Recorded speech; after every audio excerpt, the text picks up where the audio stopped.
तो ये रहा हमारा fourth question. Given 15 cot A equal to 8 then find sin A and sec A. तो इसके अकॉर्डिंग पहले हम फिगर बना लेते हैं। इसने दे रखा कोट ए, तो आपको पता है जैसे इसने बोल दिया कोट ए, तो हमें कोट ए को अगर मैं फाइंड करना चाहूँ तो क्या हो जाएगा, कोट ए इक्वल टू 8 जो मल्टीप्लाई में था वो कहाँ चला जाएगा, डिवाइड में। और कोट क्या होता है, आपको पहले बताया था कोट क्या होता है, अगर हमारे पास टेंजेंट परपेंडिकुलर अपॉन बेस होता है तो ये क्या हो जाएगा, base upon perpendicular. Means base 15 है, सॉरी बेस हमारा 8 है और परपेंडिकुलर 15 है, तो हमारे पास हाइपोटेन्यूज क्या आ जाएगा, इसके लिए पहले हाइपोटेन्यूज फाइंड करना पड़ेगा। तो हमारे पास पहले फिगर का नाम दे लेते हैं, तो ये हो जाएगा हमारे पास, जैसे कोट ए बोल रखा था तो एंगल ए पर होगा, तो ये ए हो गया हमारे पास, ये बी हो गया और सी हो गया। ओके, तो ये हमारे पास फिगर बन गया। इसके अकॉर्डिंग क्या निकाल लेंगे हम, हाइपोटेन्यूज। तो किसी ने आप में से नोट किया, जो मैंने यहाँ पर ए लिख दिया था और मैंने पहले बताया ये 90 डिग्री है, तो इसके ऊपर तो ए हो ही नहीं सकता ना, या फिर वैसे ही पढ़ रहे हो, ये किसी को पता भी चला है तो कमेंट करना किस किस को पता चला था पहले से ही। जैसे इसने ए बोला था तो ए हमारे पास या तो यहाँ हो सकता है या फिर यहाँ हो सकता है, क्योंकि 90 डिग्री पर तो होगा ही नहीं, तो एंगल ही हमें ये फाइंड करना है। तो या तो ए यहाँ पर लोगे, ये बी हो जाएगा आपका और सी हो जाएगा, तो ये होगा एक्चुअल फिगर। ओके, तो इसके बाद हम फाइंड करेंगे हाइपोटेन्यूज।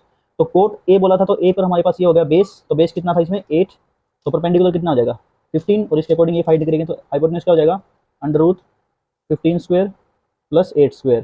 तो 15 स्क्वायर कितना हो जाएगा 225 प्लस 64, और 225 प्लस 64 कितना होता है, एंड इट विल बी 289, और 289 हमारे पास क्या होता है 17 का स्क्वायर होता है, सॉरी रूट नहीं स्क्वायर, तो 17 हमारे पास क्या हो जाएगा, ये जो है हाइपोटेन्यूज आ जाएगा।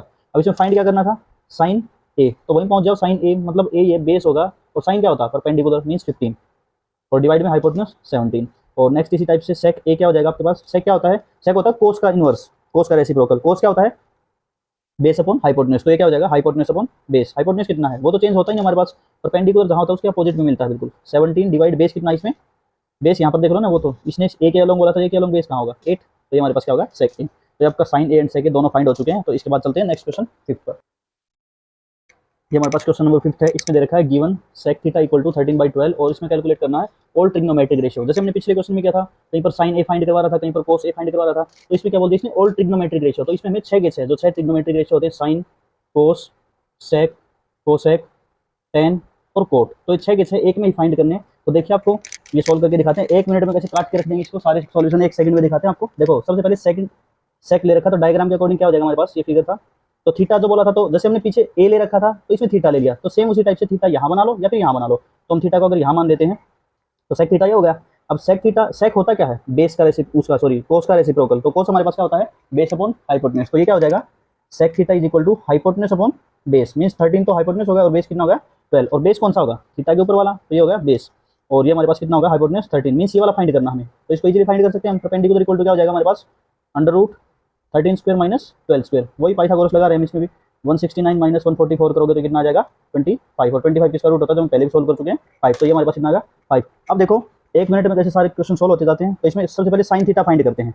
साइन थीटा क्या हो जाएगा हमारे पास परपेंडिकुलर अपॉन हाइपोटेन्यूज, तो हमें इसमें इजीली पता चल गया, ये अगर बेस है तो परपेंडिकुलर यहाँ होगा हमारे पास, तो क्या होगा 5 बाई हाइपोटेन्यूज कितना 13। और मैंने पहले बताया था साइन थीटा, अगर किसी ने इंट्रोडक्शन ध्यान से देखा होगा तो साइन थीटा का रेसिप्रोकल क्या होता है कोसेक थीटा, तो इसको क्या कर दो रेसिप्रोकल कर दो, 13/5 मीन्स हाइपोटेन्यूज बाई परपेंडिकुलर हो गया हमारे पास। ऐसे ही अगर मैं कोस फाइंड करना चाहूँ कोस थीटा, तो कोस थीटा क्या होता है सेक का रेसिप्रोकल होता है, सेक हमें दे रखा तो उसका रेसिप्रोकल कर दो मीन्स 12/13, डायरेक्ट आंसर है हमारे पास। तो बोला था ना मिनटों में सोल्व कर देंगे, काट के रख देंगे इसको। तो देखो नेक्स्ट आ जाएगा हमारे पास टेन थीटा, टेन क्या हो जाएगा परपेंडिकुलर अपॉन बेस, तो हमने इसमें फाइंड कर लिया परपेंडिकुलर कौन सा होगा, बेस तो ये थीटा वाला, तो परपेंडिकुलर 5 और बेस क्या हो जाएगा 12, और कोट थीटा क्या होता है वो इसका reciprocal base upon perpendicular means 12/5। तो आपने देखा 1 मिनट से भी कम टाइम में हमने क्वेश्चन सोल्व कर लिया है। तो अगर ध्यान से ये वाली चीज अगर आप मेंशन कर लोगे तो थीटा के ऊपर हमारे पास ये बेस होगा, ये परपेंडिकुलर होगा, ये हाइपोटेन्यूज होगा, तो आपके क्वेश्चन इजीली सोल्व हो जाएंगे। तो चलिए नेक्स्ट क्वेश्चन पर। तो ये आपके सामने क्वेश्चन नंबर 6, ये भी बहुत ज्यादा बेहतरीन क्वेश्चन आपका इस एक्सरसाइज का, तो इसको देखना वैसे ही सोल्व करेंगे हम। इसमें क्वेश्चन में दे रखा है if angle A and angle B are acute angles such that cos A equal to cos B then show that angle A will be equal to angle B। तो इसमें वैसे तो कोई भी ना कोई वैल्यू दे रखी ना कुछ और दे रखी, तो भी देखना कितना जल्दी सोल्व होगा क्वेश्चन। बस ने क्लू दे रखा है यहाँ पर, ये वाले एंगल A और एंगल B जो है एक्यूट एंगल है, तो इसमें हमारे पास परपेंडिकुलर और बेस वाला कोई भी चीज डाउट में नहीं रहेगी। अब हमारे पास A और B ने एक्यूट बोला, इसका मतलब जो होगा A और B एक्यूट है तो ऑब्वियसली C के ऊपर ही हमारे पास 90 डिग्री बनेगा, क्योंकि एक्यूट एंगल क्या होते हैं लेस देन 90 डिग्री। तो अब वो आपकी मर्जी है, A यहाँ मान लो या फिर यहाँ मान लो, यहाँ A मानते हो तो ये B हो जाएगा, तो ये क्या हो जाएगा A B एंड C। तो इसके अकॉर्डिंग क्या है दोनों के दोनों एक्यूट एंगल है, और कंडीशन क्या दे दी सच दैट, और ये गिवन में दे दिया इसने cos A equal to cos B, तो ये वाली कंडीशन हम यूज करेंगे इसमें। तो cos A क्या होगा, तो A के ऊपर हमारे पास क्या है यहाँ पर एंगल बना हो, इसका मतलब ये वाला बेस होगा, और cos होता क्या है बेस अपॉन हाइपोटेन्यूज होता है, तो यानी AC by AB, given condition से हम यूज कर लिया। इक्वल क्या है cos B, cos B कहाँ पर है ये वाला, तो इसके लिए बेस कौन सा हो जाएगा ये वाला मीन्स BC, और इसके लिए हाइपोटेन्यूज क्या होगा, इसके लिए हाइपोटेन्यूज भी क्या होगा AB। तो दोनों में हमारे पास देखो AC by AB equal to BC by AB, तो या तो मैं इस AB को इधर भेजूंगा तो मल्टीप्लाई में जाएगा, या फिर डायरेक्ट मैं यही कट कर सकता हूँ इसको। तो हमारे पास इससे क्या आ गया AC equal to BC, means हमारे पास AC इक्वल टू BC, ये वाली साइड इसके इक्वल आ गई, तो ये वाली साइड इसके इक्वल आ गई, तो ABC हमारे पास क्या हो जाएगी, आइसोसेलेस ट्रायंगल बन जाएगी।